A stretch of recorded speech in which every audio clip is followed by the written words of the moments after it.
Okay, so we're talking about geometric series. So on your paper, go ahead and title it geometric series. Okay. A is going to be your initial term. That's the same thing we've always been talking about. Yes. Yes. It's like P from compound. R is going to be your rate. Okay, just like it has been in the past. And then S sub n is going to be the sum of all the numbers. So A is your initial term. R is your rate. Okay, I want you to take a moment, write that first line down.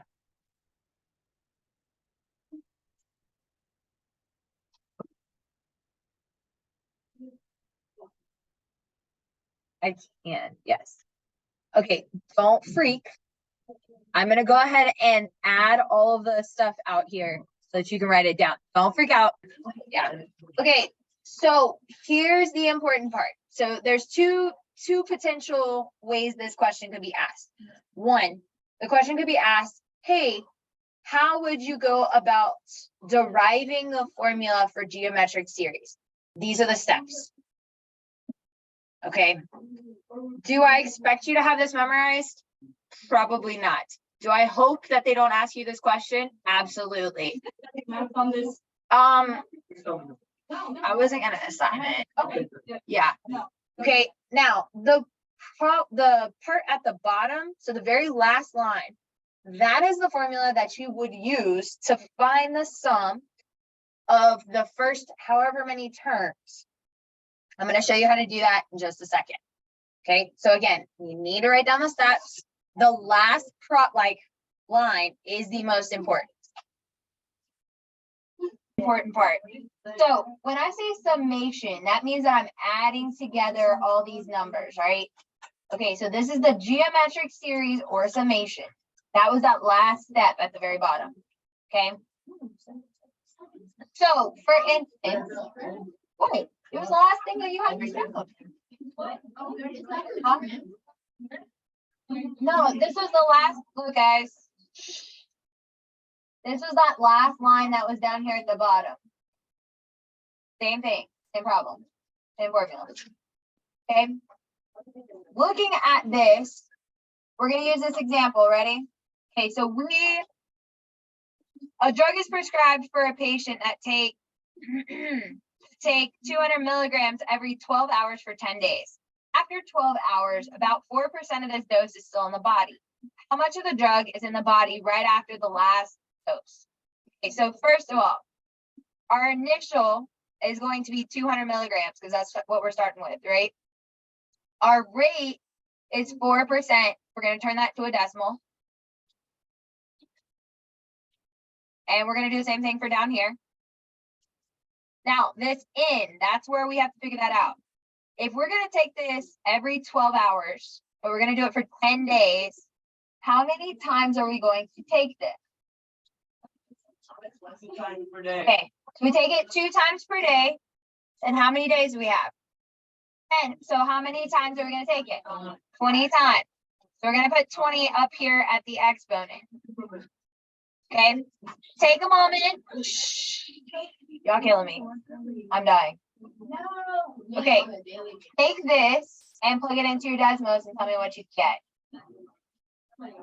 Oh, well, so when we take this medication, okay, we are taking 200 milligrams every single time, right?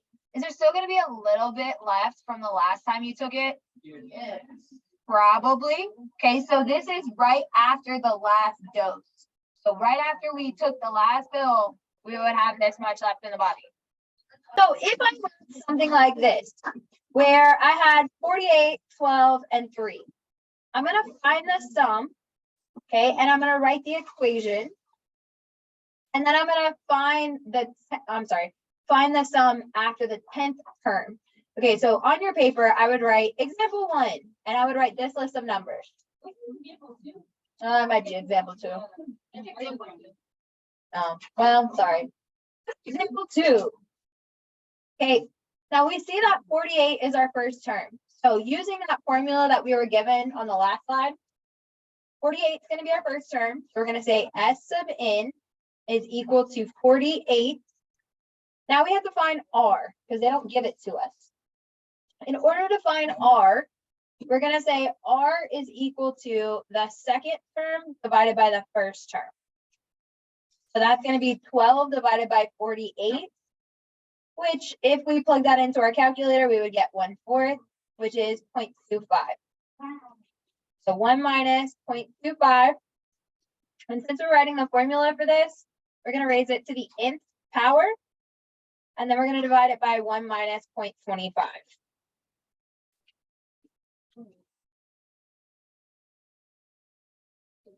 48 times on that, does the 48 apply to the whole equation or just the top? Just the top. Just the top. You could write it like this, or you could write it like this. That's okay.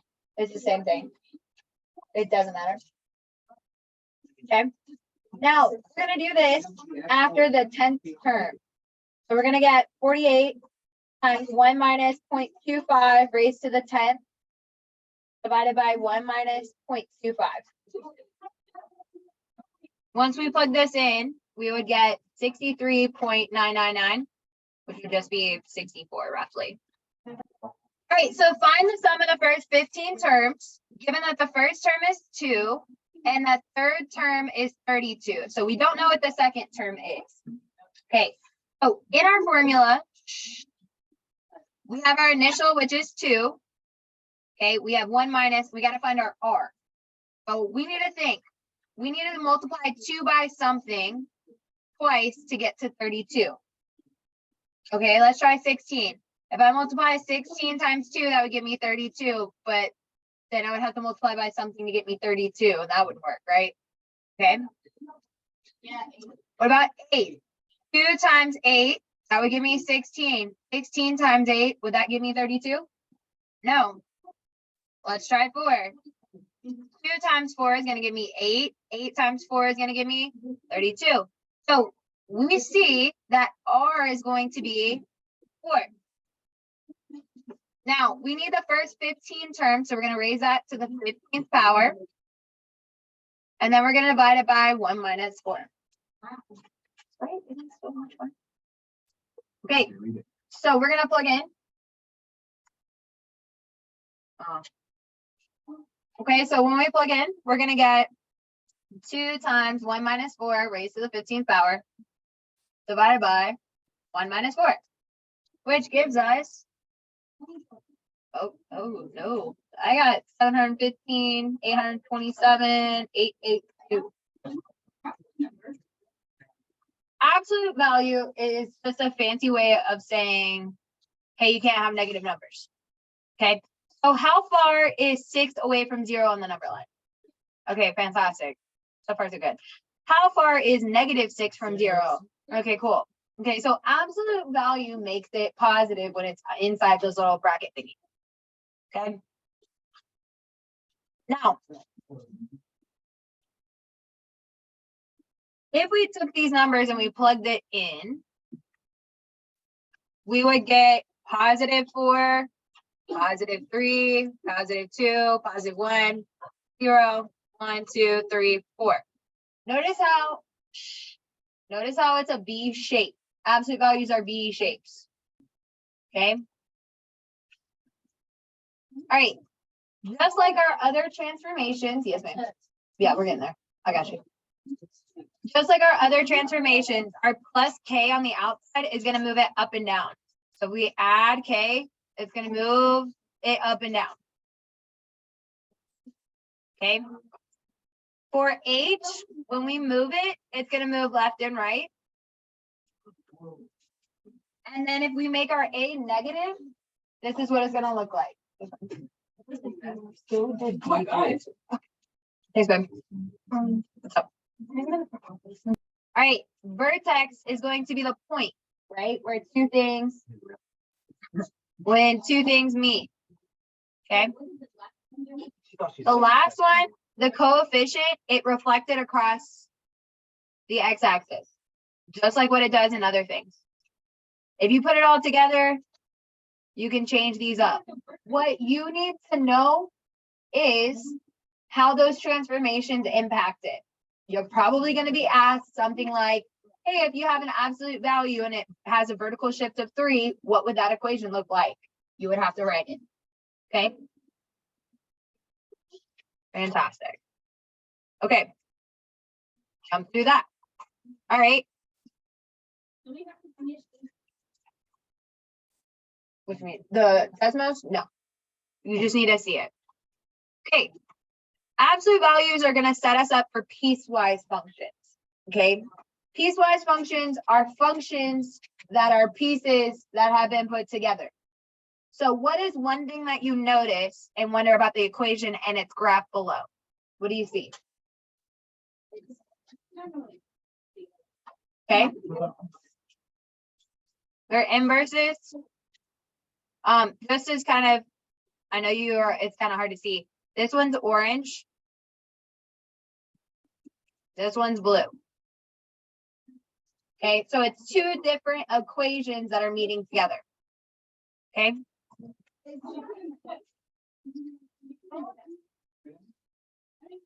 All right, so on this one, what I want you to do is I want you to write f of x equals this little bracket. You're writing these 2 equations and this inequality.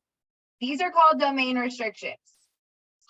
Okay, this is the actual equation, and this is where we put it all together. Go ahead and take a moment, write this down. So we've got the absolute value of x. So when we graph this, it's going to look like this. Yep. Okay, the way you graph it on your Desmos is you would hit shift, and then there's a little button that's above the enter button. That is a backslash. Okay, that will produce a bar straight up and down. Now, we're going to write this as 2 separate equations. So what we're going to do is we're going to write f of x is equal to, squirrely little bracket. If we were just looking at this, what would be the equation for this line? Well, the slope is up 1 over 1, and the y-intercept is 0. So this would just be x. And then for piecewise functions, we would have to write an inequality. Okay, so we would say x is greater than 0. On this side, we have a line that's going down. So that's going to be negative x. And we're going to have x is less than 0. We took this absolute value and we broke it into 2 separate pieces without the absolute value.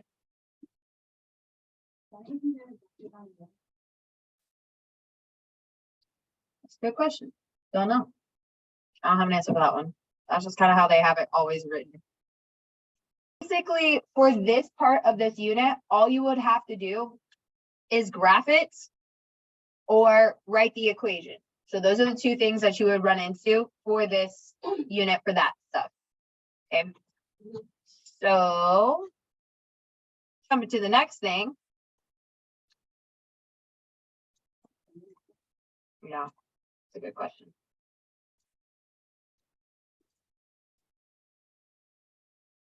If we're given a graph that looks like this, and we're told to write the equation for the piecewise function.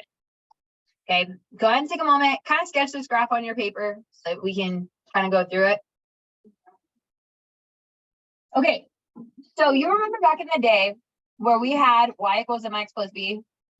Okay, remember b is your y-intercept and m is going to be your slope. Okay, so first thing we're going to do is we're going to draw f of x, and we're going to say squirrely bracket. Yep, squirrely bracket. Okay, we're going to start over here. If I have a horizontal line at -2, what is my equation for this? Y equals -2. So we're just going to put -2. And where does it start to happen? Well, it starts at -3 and it goes to the left. That inequality is going to be x is less than or equal to -3. The reason why we're going to put that line underneath is because this is a filled in black circle. There wouldn't be a line underneath. False. Okay. The next line, because we're not done. From here to here. Okay, so we're gonna look at our slope. It's over 1, down 1. That's gonna be negative x. And then what's your y value or your y-intercept? 4. Okay, now where does this occur? Well, it happens between -3 and 0. So -3 and 0. And just like what Logan said, there's no line underneath. It's an open circle.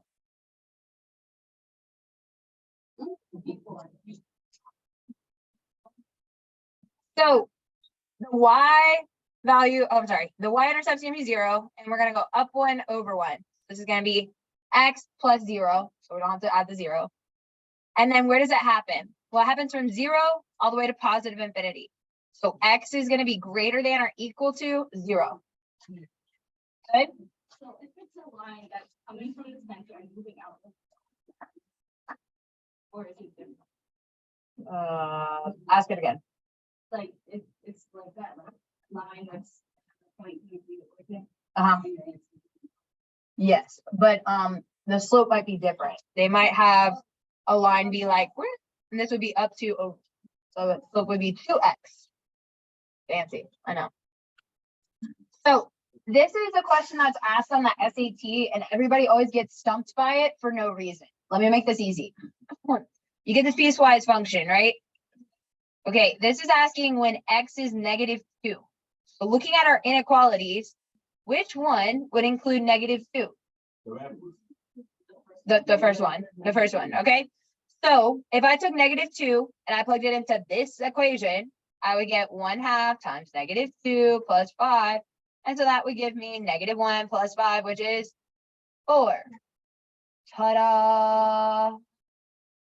If you have something like this, where it says f of 11, well, is 11 defined over here? No.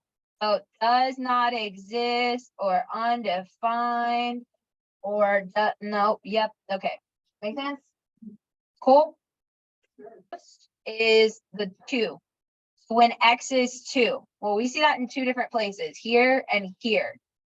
We're going to use the one that's equal to 2. So it's going to be plug in here. Gucci? Okay, don't mess that up on the SAT. I'll be so mad. Me? What? Did you say Gucci? I did say Gucci. Thursday, we are going to talk about all this junk. You'll be fine. This stuff is not bad, but it does have some word problems in it. Okay, what I'm going to do is I'm going to give you a 5-question Delta Math. Five question Delta Math. 5 questions, not crazy. Okay, but it's going to be over some of this stuff with the linear programming because I want you to get a preview of it, and I also want you to like practice it. So really quick,